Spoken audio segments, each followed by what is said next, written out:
အားလုံးမင်္ဂလာပါကယ်လီပေါင်တို့ YouTube channel ကနေတင်တော့ကိုနှွေးထွေးဆိုကြိုဆိုပါတယ်ဒီနေ့ကျွန်တော် YouTube channel ကနေ2025ခုနှစ်မှာဘာတွေများဆက်ဖြစ်မလဲဆိုတဲ့အကြောင်းကိုကျွန်တော်ပြောပြမှာဖြစ်ပါတယ်ကျွန်တော် YouTube channel ကိုကြည့်ပေးတဲ့အတွက်ကြောင့်ကျေးဇူးတင်ပါတယ်ဆက်လက်ပြီးတော့ VPN ခံပြီးတော့ကြည့်ပေးဖို့မေတ္တာရက်ခံပါတယ်ကျေးဇူးတင်ပါတယ်ဘာဘာဝင်းကားနဲ့ Nostradamus တို့ရဲ့2025ခုနှစ်အတွက်ဟောကိန်းတွေထဲမှာ2025ခုနှစ် January လကနေ April လအတွင်းဘာတွေပြည့်စုံပြီလဲ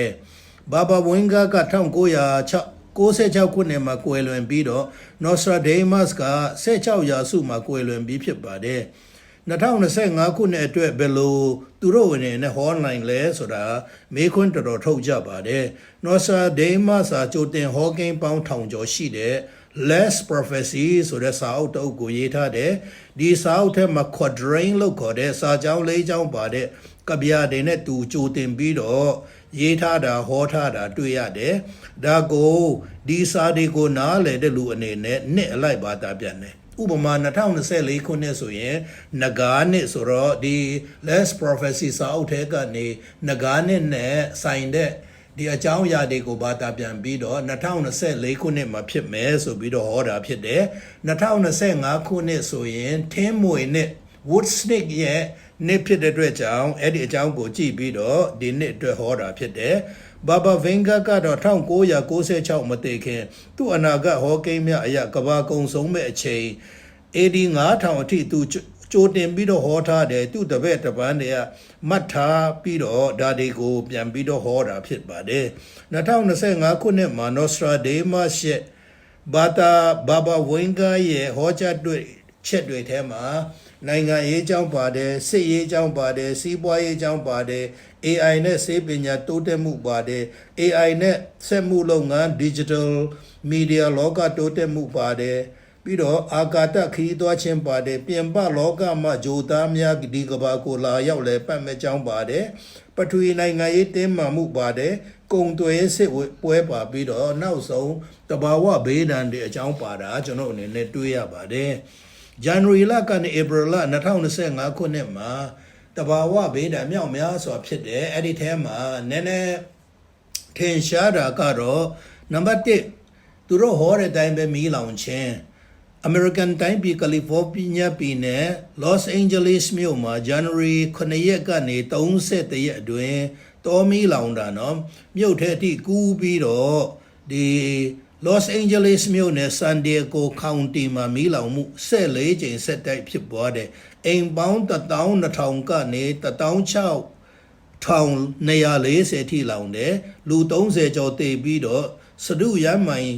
60ကျော်မီးလောင်မှုဖြစ်တယ်ဆုံးရှုံးမှုကတော့ American Dollar 250ကနေ285ဘီလီယံလောက်ဆုံးရှုံးတယ်ဆိုတာတွေ့ရဒီလိုပဲကမ္ဘာမှာအာဖရိကတိုက်မှာဩစတြေးလျတိုက်မှာဥရောပတိုက်မှာเนาะကျွန်တော်တို့တဘာဝဘေးဒဏ်ဖြစ်တယ်ဘရာဇီးမှာမိုးကြီးတယ်မြေပြိုတယ်လူသေးတယ် LA မှာလည်းမီးလောင်မှုအပြင် Ventura နဲ့ LA အနီး Santa Ana မှာ Hurricane မုန်တိုင်းတွေတိုက်ပြီးတော့ပျက်စီးမှုမြောက်များစွာရှိတာတွေ့ရတယ်အာရှတိုက်မြန်မာပြည်မှာလည်းစကိုင်းမန္တလေးရှမ်းပြည်မှာငလျင်မြေငလျင်အကြီးကျယ်လောက်တယ်အချိန်ကတော့မတ်လ28ရက်7နာရီ50မိနစ်20စက္ကန့်အချိန်ဖြစ်တယ် magnitude 9.8 Richter scale ရှိတဲ့မြေငလျင်မန္တလေးမြို့အရှေ့မြောက်ကီလိုမီတာ20ကိုဗဟိုပြုတ်ပြီးတော့ latitude 22.39 ဒီဂရီနဲ့ longitude 96.23 ဒီဂရီအရှေ့ကနေစတင်လှုပ်ရှားတယ်အနက်ကတော့10ကီလိုမီတာနဲ့ပြီးတော့လှုပ်တယ်အပေါ်ပိုင်းကျတော့21ကီလိုမီတာအထိလှုပ်ပြီးတော့လူပေါင်း3600ကျော်တေတာတွေ့ရတယ်ဒီမြန်မာပြည်မှာလှုပ်တဲ့ငလျင်ကြောင့်ဆုံးရှုံးမှုပေါင်းဟာဘယ်လောက်ရှိလဲဆိုတော့ American Dollar နဲ့ Billion တော့100ကျော်ဆုံးရှုံးတယ်ဆိုတာကျွန်တော်အနေနဲ့တွေ့တယ်အခုလာတမက်က American Russia တရုတ်ထိုင်းကနေစပြီးတော့နိုင်ငံပေါင်းမြောက်များစွာကကူညီတယ်မြန်မာပြည်အနှံ့ကလည်းကျွန်တော်တို့အနေနဲ့ငွေကြေးအပြင်အစားတောက်အပြင်အဝတ်အစားအပြင်ပြီးတော့လှုပ်အားဖြင့်ဆက်အားဖြင့်ကျွန်တော်တို့ကူညီပြီးတော့အသက်ပေါင်းမြောက်များစွာလဲလွတ်လပ်ခဲ့တယ်ဆိုတာတွေ့ရတဘာဝဘေးဒဏ်ဆိုတာ American နိုင်ငံမှာပဲကြည့် January ကနေ April လအထိ tornado လို့ခေါ်တဲ့လေဆင်နှမောင်းပေါင်း480လောက်တိုက်တယ်ကျွန်တော်ဖိလစ်ပင်းတိုင်းပြည်မှာဆိုရင်တိုင်ဖွန်းမုန်တိုင်းဆိုရင်တစ်နှစ်မှာအနည်းဆုံး4ချိန်လောက်တိုက်တယ်အဲ့အတွက်ကြောင့်ကဘာဟာနောက်ဆုံးတော့အချိန်ရောက်ပြီးကဘာပြတ်တော့မှာဖြစ်တဲ့အတွက်ကြောင့်တဘာဝဘေးဒဏ်တွေဟာတဖြည်းဖြည်းများလာတာတွေ့ရဒါဆိုရင်ကျွန်တော်အနေနဲ့မေလကနေဒီဇင်ဘာလ2025ခုနှစ်ဘာဘာဝင်းကနဲ့ဒီနော်စထရာဒေးမတ်စ်ဟောကိန်းတွေကဘာတွေရှိသေးလဲကျွန်တော်လေ့လာရအောင်ရုရှားနဲ့ယူကရိန်းစစ်ပွဲငြိမ်းချမ်းရေးဆွေးနွေးမယ်ဆွေးနွေးတာအဆင်မပြေပဲစစ်ဆက်တိုက်လိမ့်မယ်ဒါပေမဲ့ဒီဇင်ဘာလမတိုင်ခင်ဒီစစ်ပွဲဟာငြိမ်းချမ်းစွာပြီးသွားမယ်ဆိုပြီးတော့ဟောကြားပါတယ်ပြီးတော့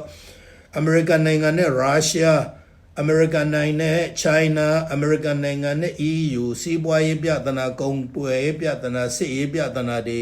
ကြီးကြီးမားမားဖြစ်မဲ့အကြောင်းကိုပြောထားတယ်ပြီးတော့လူတွေကိုတေးစေနိုင်တဲ့ယောဂဆန်းတွေနဲ့မပေါ်မယ်ပြီးတော့ biological weapon ခေါ်တဲ့ဓာတုလက်နက်တွေပေါ်လာမယ်ပြီးတော့ထူးဆန်းတာကမ္ဘာခေါင်းဆောင်ကြီးတွေတေမယ်ဆိုတာဟောထားတယ်ရုရှားရဲ့သမ္မတဗလာဒီမာပူတင်ဒီ2025မှာလှုပ်ကြံခံရမယ်ပြီးတော့အင်္ဂလန်ရဲ့ပြည်ရှင်ချားလ်စ်ဘယင်ဟာယောဂနဲ့နတ်ရွာဆန်ပြီးတော့အင်္ဂလန်မှာ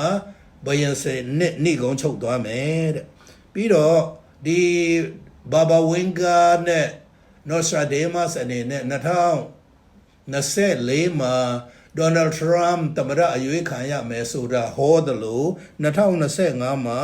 ဒေါ်နယ်ထရမ်ကိုပြိုင်ဖက်နိုင်ငံကလှုပ်ကြံတပ်ဖြတ်မယ်ဆိုတာကိုလည်းဟောထားပါတယ်